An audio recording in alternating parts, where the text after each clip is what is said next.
Welcome to Mythri news. ప్రతిక్షణం ప్రజల కోసం. ఎన్టీఆర్ జిల్లా తిరువురులో ప్రధాన పార్టీలకు సవాలు విసురుతున్న బీఎస్పీ పార్టీ అభ్యర్థి లక్కేపోగు వందన్ కుమార్.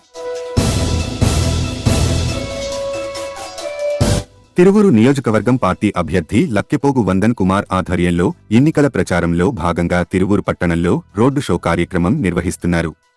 బహుజనుల రాజ్యాధికారమే లక్ష్యంగా ఏర్పాటైన పార్టీ సిద్ధాంతాలను ప్రజల్లోకి తీసుకువెళ్లేందుకు తిరువురు నియోజకవర్గ వ్యాప్తంగా ఎన్నికల ప్రచారం రోడ్ షో నిర్వహించారు. తమ పార్టీ ఎన్నికల గుర్తు ఏనుగుపై తమ అమూల్యమైన ఓటును వేసి తిరువురులో బీఎస్పీ అభ్యర్థి అయిన తనను గెలిపించాలని వందన్ కుమార్ ప్రజలకు విజ్ఞప్తి చేశారు. 73 సంవత్సరాల నుంచి ఇప్పటివరకు 2 అగ్రకులాలు మాత్రమే మార్చి అధికారాన్ని కైవసం చేసుకున్నారు. కానీ అభివృద్ధి మాత్రం శూన్యం అని, తిరువురులో ప్రధానమైన సమస్య సాగునీరు, త్రాగునీరు అని, మీ ప్రతి సమస్యను నా సమస్యగా భావించి పరిష్కారం చేస్తానని, మేము అధికారంలోకి వస్తే ప్రతి ఒక్క కుటుంబానికి 1 ఎకరం భూమి పంచి పెడతామని, ప్రజల ఎదుర్కొనే ప్రతి సమస్య పరిష్కారం కొరకు బీఎస్పీ పార్టీ ప్రజల వైపు నిలబడి పనిచేస్తుందన్నారు.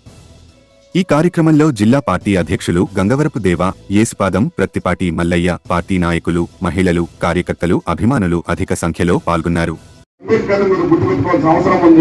ఆయన తన జీవితాన్ని త్యాగం చేసి మన ఓటు హక్కు ఇచ్చాడు. ఆ ఓటు హక్కు రహస్యంగా వేసుకునే శక్తి మనకుంది. కాబట్టి ఎవరికి భయపడాల్సిన అవసరం లేదు. భయపడకుండా మీరు ఎవరు వచ్చినా, ఎలాంటి ఏ కమ్మ వాళ్ళు, ఏ రెడ్డి వాళ్ళు వచ్చి ఇన్ఫ్లుయెన్స్ చేసినా సరే మేము డైరెక్ట్ గా మీకు అండగా ఉంటాం, ఎదురు నిలబడతాము. మీకు అండగా ఉండి ఏ పని విషయంలోనైనా మన బహుజన్ సమాజ్ పార్టీ కల్పిస్తుందని మీకు అందరికీ తెలియజేస్తున్నాం. బాబాసాహెబ్ అంబేద్కర్ సిద్ధాంతాన్ని ఏర్పరచుకున్నటువంటి బహుజన్ సమాజ్ పార్టీ గుర్తు ఏనుగుకి ఓటేయాలని మీ అందరినీ మరీ రిక్వెస్ట్ చేస్తున్నాం. గుర్తుంచుకోండి, తిరువూరులో ఒక్కసారి మార్పు తీసుకురండి. మార్పు ఎలా ఉంటుందో మేము చూపిస్తాం. ఒక్కసారి మార్పు తీసుకురండి. ఆ మార్పు ఫలితం ఏంటో నేను చూపించగలను. నాకంత ధైర్యము దమ్ముండి చెప్తున్నాను, అర్థం చేసుకోండి. మా ఫోన్ నెంబర్లు కూడా మీకు ఇచ్చే పాంప్లెట్ లో ఉంటాయి. మీరు ఎప్పుడైనా మీ సమస్యను పరిష్కరించవచ్చు.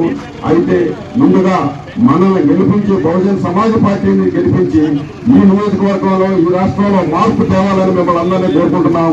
మార్పు రావాలి. 73 ఏళ్ళ